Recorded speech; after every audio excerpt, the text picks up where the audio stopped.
Hey everyone, it's Sylvia. Welcome back to another episode of Justviasyl, or Justviasyl for short.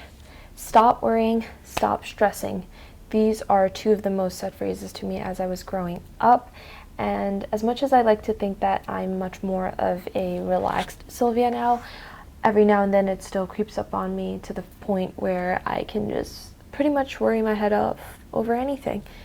And I am the worst sleeper, the worst overthinker, overanalyzer you could ever possibly meet.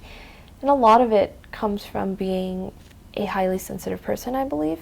But we're going to put a pause on that and just focus on the worrying aspect in this video and just how we can train ourselves to do less of it, because worrying is a habit and habits can be broken. And this video is actually inspired by one of my grad professors who recently did one of his wisdom lectures, as he called it, and he posed a question to us asking whether or not our worry is in proportion to its probability.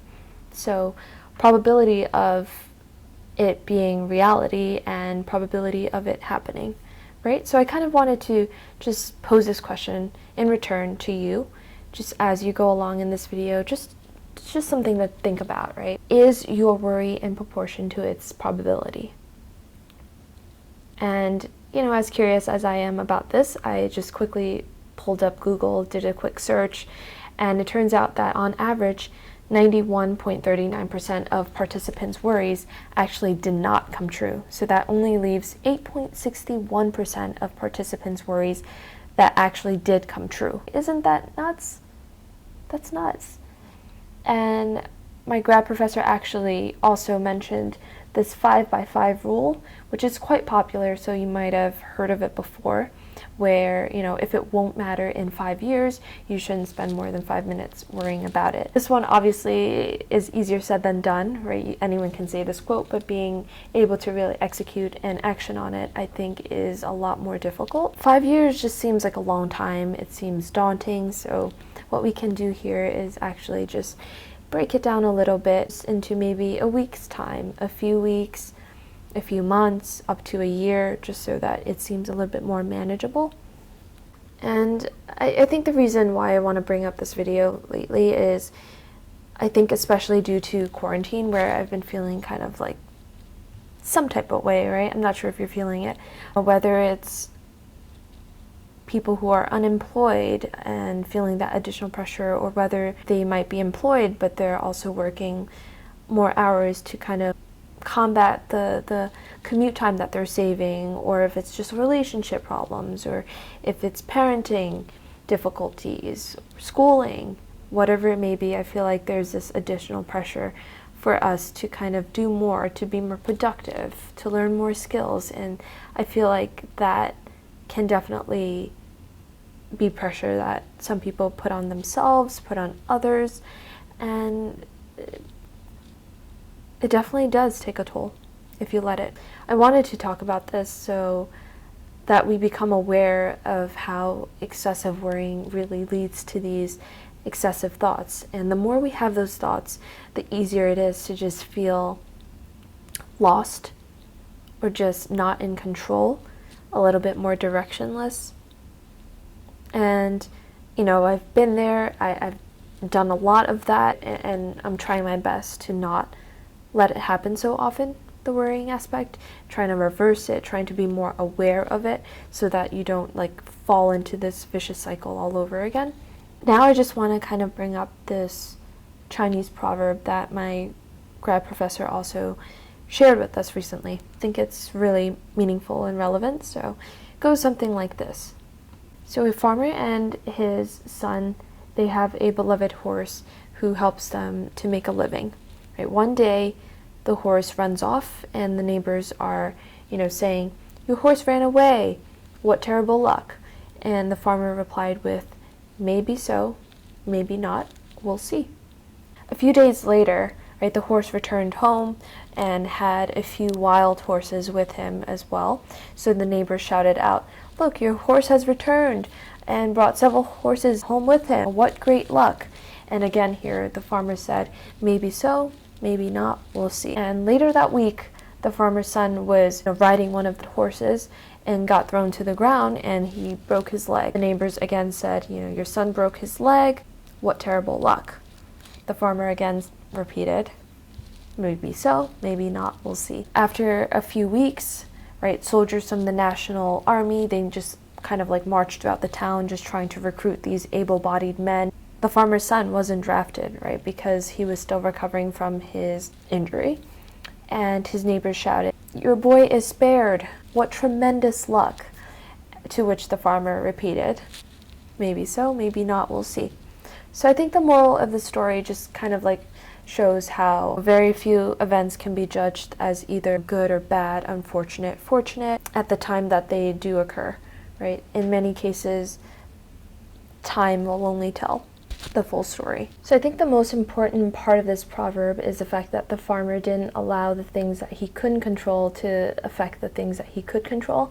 For example, when the horse ran off, pretty sure he went looking for the lost horse.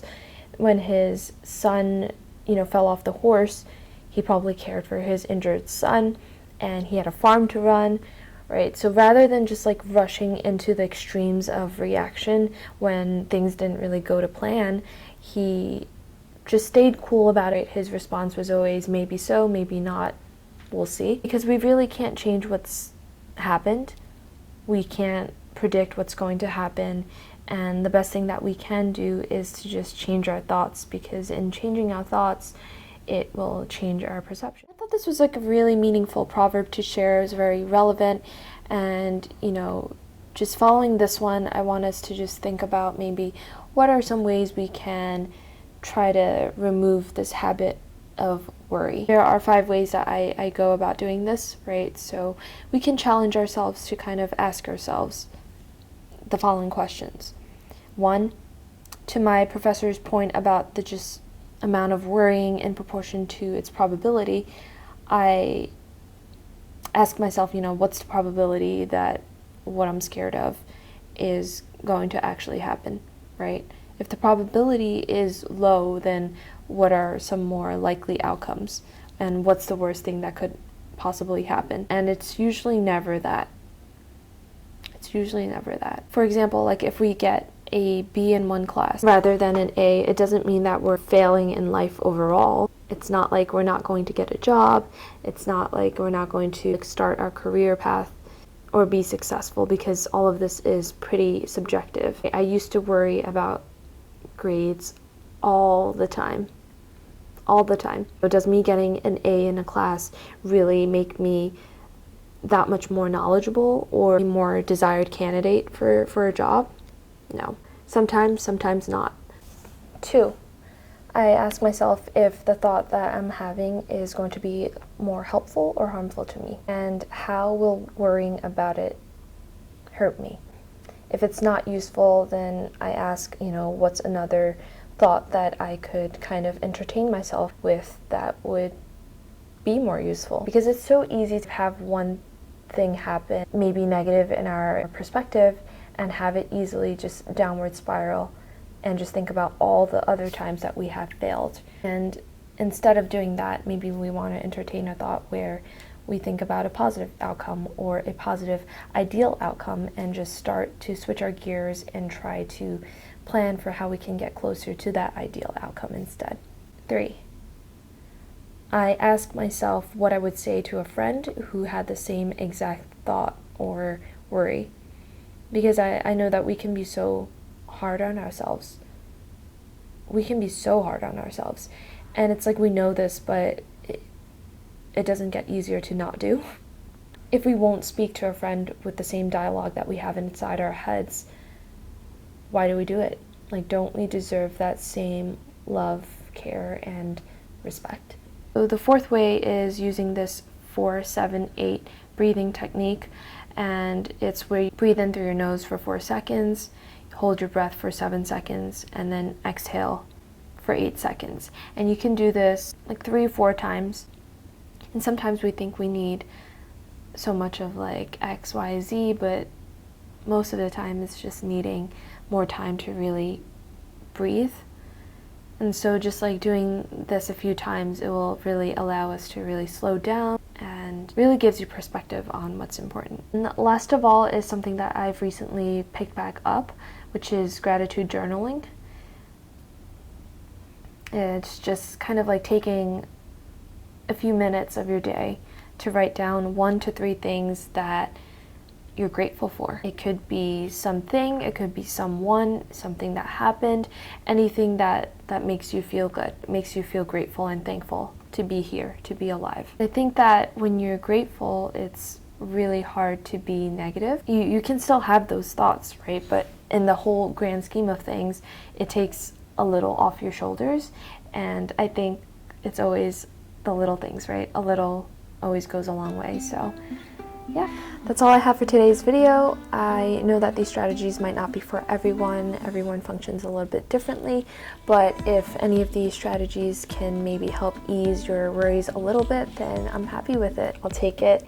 And comment below what your strategies are for getting out of your head and getting rid of any worrisome or stressful thoughts. Love to hear it, and we're all here to just grow and learn together. So please leave them down below, and I hope you have a wonderful week ahead and take some time to yourself. You are doing great. Thank you so much for watching. Thank you for tuning in, and I hope to see you at my next video. Bye. Take care.